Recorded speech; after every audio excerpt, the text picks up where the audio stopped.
बघा, एक कुठल्या कारणाने तिने राजीनामा दिला आणि बीजेपीने काय प्रलोभन दिलं.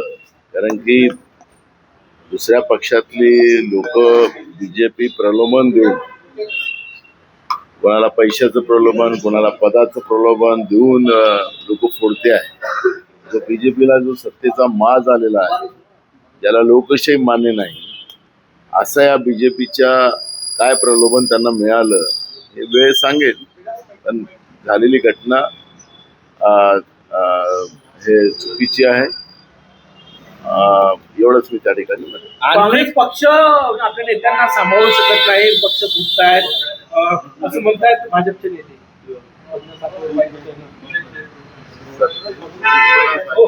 भाजपला सत्तेचा माज आलेला आहे, त्यामुळे ह्या सत्तेच्या माजापोटी ते त्या पद्धतीचं बोलतात. राजीनामा झाला दिला इथपर्यंत टोकाचं का गेलं, काही संपर्क म्हणजे त्यांचं एवढं वर्ष मुद्दाहून तुम्हाला सांगितलं की काय प्रलोभन दिलं. कारण की प्रलोभन देऊन ज्या पद्धतीनं भाजप दुसऱ्या पक्षांना फुटते आहे, तर ते नेमकं प्रलोभन काय होतं ते आपल्याला, मला नेमकं माहिती कळेलच, यावर आम्ही प्रतिक्रिया देऊ. आणखी एक आमदार विधान परिषदेचा भाजपच्या संपर्कात असल्याची माहिती आहे. मी तुम्हाला सांगितलं की सत्तेचा माज आणि सत्तेतून पैसा आणि पैसेतून या पद्धतीचं खरेदी हा बीजेपीनं एक नवीन आयाम महाराष्ट्रामध्ये सुरू केलेला आहे. आणि त्याच्यामुळे जनतेच्या पैशाची लूट जे करून आमदार विकत घेणं हा अमित शहा पासून चाललेला जो ट्रेन आहे ती आज महाराष्ट्रामध्ये चाललेली आहे.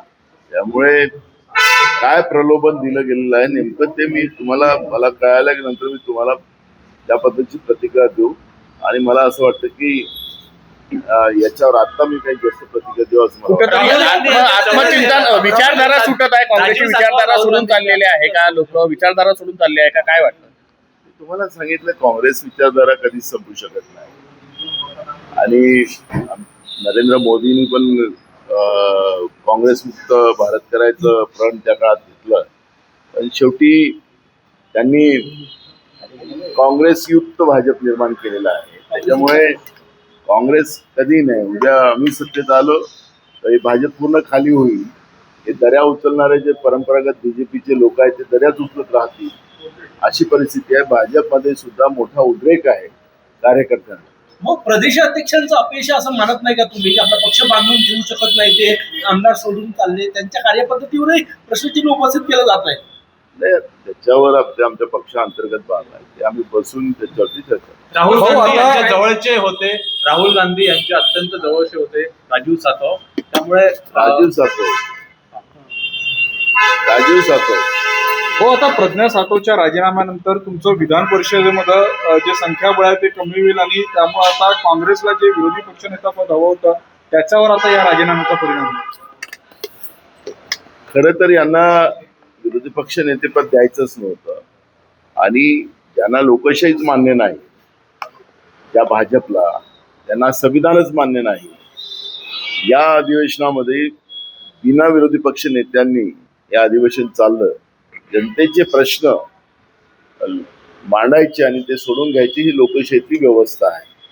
काँग्रेसनी अनेकदा ज्या ठिकाणी त्यांचे 2 खासदारही नव्हते ते 2 खासदार आणून देऊन त्यांना विरोधी पक्ष दिलं गेलं होतं इंदिराजींच्या काळामध्ये. हाही इतिहास काही लपलेला नाही. लोकशाही मध्ये 2 चाकं जी असतात, एक सत्तेची आणि एक विरोधाची, ती जी काही भूमिका आहे, जी काही परंपरा आहे, ती भाजपने मोडकीच काढलेली आहे. त्यामुळे संख्याबळ हा विषय नसतो. त्याच्यामध्ये 2 आमदारांनाही सुद्धा काँग्रेसने विरोधी पक्ष पद दिलेलं होतं. त्यामुळे लोकशाहीची जाण जी काँग्रेसने ठेवली ती भाजपकडे नाही. त्यांना संविधानच मान्य नाही. त्याच्यामुळे एक कमी झाला की जास्त झाला याची चर्चा होऊ शकत नाही. काँग्रेस आत्मचिंतन करणार आहे का? नेते सतत सोडून चालले तुम्हाला.